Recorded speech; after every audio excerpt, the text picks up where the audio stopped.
We just took an early look at NFL Week 7, and now, as we always do, it's time to take an early look at FCS Group of 5 games, and we do that with Tom Casale and Emory Hunt. Tom, I'm going to start with you. We always start with our favorite Mountain West side. Kick us off. Yeah, I'm looking at Wyoming as an underdog here against Air Force. Air Force just can't stop anybody. So I think that's a team you're going to want to bet as an underdog and fade as a favorite. They scored 48 last week and lost, gave up a touchdown in the final seconds to UNLV.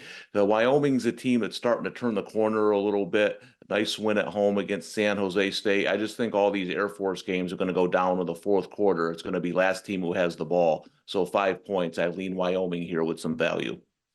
Yeah, I don't know what the total is in that game, but it's probably something close to infinity, and I like the over. Emory, talk to me about UNLV getting quite a few points against Boise State, who looked kind of flat last week, in my opinion. Firstly, happy Thanksgiving to our fans and friends up north in Canada, as after this show, we have the Thanksgiving Day game between Montreal Alouettes and the Ottawa Redblacks. They did 13.5 points with Montreal. But I was shocked to see this point spread here for UNLV. You know, this is an undefeated football team that's playing really well. I know they came off a high scoring affair, one of the needed points late to win. But man, when you think about how well this team is playing, how much they can score, and what we've seen so far collectively of Boise State, I can't trust Boise State to be a double-digit favorite against the Rebels. So I am taking them plus the points, and we'll sprinkle some on the money line. And real quick, Emory, we're laying the 13.5 with the Montreal Alouettes. Is that what I heard? Best team in the East Division in the CFL, now that all their quarterbacks are healthy. All right. Love to hear that. Okay, favorite MAC team bet, Emory, kick us off. Bowling Green. I love how Eddie George has taken to coaching. Like, he has done a good job at Tennessee State, which earned him the opportunity to get this FBS opportunity with Bowling Green. And Bowling Green was coming off of a winning season last year. Bowl appearance. They lost a lot of starters on both sides, but he's kind of kept this thing afloat, and they got a big win last weekend. I do feel like they'll do the same this week against Central Michigan, so I will lay these points against the Chippewas. Tom, I know you agree with this pick, which it's not often you guys are on the same pick here on a Monday. Anything to add to Emory? No, I think Emory hit it on the head. This is a team that had to replace 50 players. Eddie George, new coach. I thought that, maybe fade him early, and then sometime around October, you might see him improve. They fought hard at Ohio. They got a big win at home against Toledo. So I think they're rounding into form. They play good defense, and Central Michigan's really, they're just going to run the ball right at you. So I think that's a good matchup for them. I think you're getting a little value here at 5.5. All right, Tom, talk to me about a bet or a game from another FCS or Group of 5 game this week.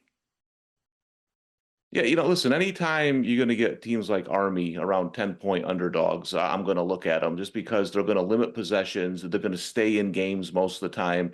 And I think this is a good spot. This isn't a great Army team, but Tulane's got bigger games ahead. And I think this is a dangerous spot for Tulane. It's right around 9.5 right now. But I would look, if you can get 10 or more on Army this week, I think this is a good spot for them to keep it within the number.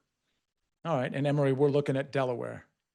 The First State got their team as an FBS team now with the Delaware Blue Hens. I love how these newfound FBS programs have hit the ground running. We saw Jacksonville State, Sam Houston State have great success in year one, and we're seeing Delaware State have some success as well. Ryan Carty, fantastic head coach. I love what he has done with this program, and I like them minus a 2.5 against the Gamecocks. Delaware is built really well on both sides of the line of scrimmage. That would help them make this transition a lot easier than most. All right, let's go to maybe a money line upset, a Group of 5 or FCS team that can pull off the upset. Emory Hunt. Give me the Lafayette Leopards, who are second right now in the Patriot League, but playing really well. They're in my FCS top 25, going out to Corvallis and beating Oregon State. Oregon State just recently fired their head football coach after not even a full 2 seasons just yet. And Lafayette is playing great. This is an opportunity for the Patriot League, no less, to get a win over an FBS opponent. They got to keep pace with Lehigh, setting up a big game at the end of the season between those two and one of the greatest rivalries, the oldest rivalry in college football. So I like the Leopards to go out there and steal one against the Beavers. And Tom, I'm pretty sure we just heard about Wyoming. You like them to pull off the upset. Yeah, you know, they found a young quarterback in Caden Anderson who's been playing well the last couple of games. And again, this Air Force defense is historically bad. It's not just bad. They just can't stop anybody. So I think these Air Force games are all going to be crazy. They're all going to be, you know, one score games late in the fourth quarter. It's going to be back and forth. So I like Wyoming. They're playing well right now to have a chance to pull up the upset. All right, Tom, Emory, we got about a minute left. Emory, talk to me about a game that you're looking forward to the most this week in that group of 5 FCS department. Down in the FCS, UT Rio Grande Valley, their first year of football, and they're playing outstanding ball. I'm talking about they have blown out some teams, albeit NAIA D3 teams, but hey, it's a win. And they play competitively in their FCS games, even got one against Prairie View. This is a big game in conference against Lamar. I'm excited to see how they turn out because this team, combining those two campuses to create this football team, makes it an interesting story that we're following all throughout the season. Tom, how about another interesting story or interesting game? Well, yeah, I picked Rhode Island and Albany because I'll be at the game. I'm going to go to the game this week, and Rhode Island, one of the best teams in FCS, so I'll be interested to watch them. But this is a tricky road game, you know, against a conference opponent. But I think, you know, if you're looking for a team that can maybe compete with the Dakotas and those teams in the playoffs, take a look at Rhode Island. Very good FCS football team. They're betting these games. They're at these games. They're calling these games. If you're Emory Hunt, good stuff as usual from Tom Casale and Emory Hunt. Thank you, gentlemen, both. Ladies and gentlemen, don't forget about the Early Edge on the SportsLine YouTube channel. Subscribe to it again. SportsLine YouTube channel every Monday through Friday at 10 o'clock in the morning, the Early Edge. Have a great Monday, folks. Enjoy the football and some baseball, too. See you next time on the Early Edge.